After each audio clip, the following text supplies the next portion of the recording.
blah, blah, blah, blah, right? So that's what this article is talking about. And I said, something doesn't make sense here. So I started saying, what about if we could use cytosol to really understand what happens when you do genetic engineering? So what is genetic engineering? Genetic engineering is where you take the genome of a gene from one organism and you implant it into the genome of another organism.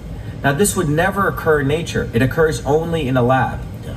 So, by the way, stupid people at eminent, quote unquote, eminent newspapers like the New York Times, where for 10 years before we did this research, we're saying, oh, genetic engineering is no different than plant breeding, which has been done for thousands of years. You see, people used to do breeding of corn or breeding of animals. All we're doing is accelerating that. Well, big difference.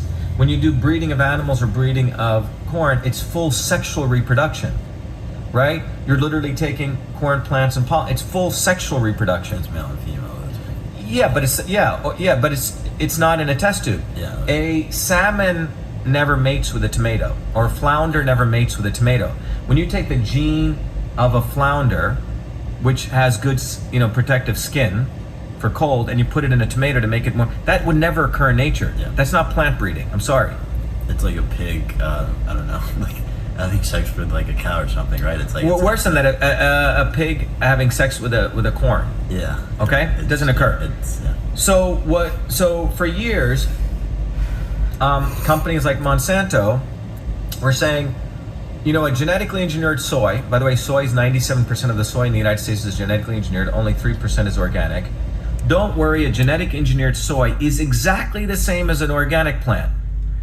How were they able to do this? Well, the way they were able to do this was in 1976, there was a policy called substantial equivalence passed by the US government to support medical innovation. So I'll give you an example. Let's say you're a medical innovator and you make a stethoscope.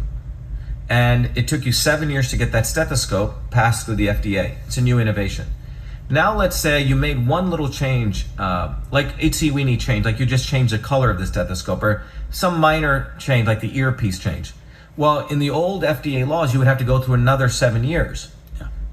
But in 1976, Gerald Ford signed a guideline called substantial equivalence, saying that if you as a manufacturer, if you could show that your new stethoscope was substantially equivalent, then you could fast track it. In 1 year, you could get approval.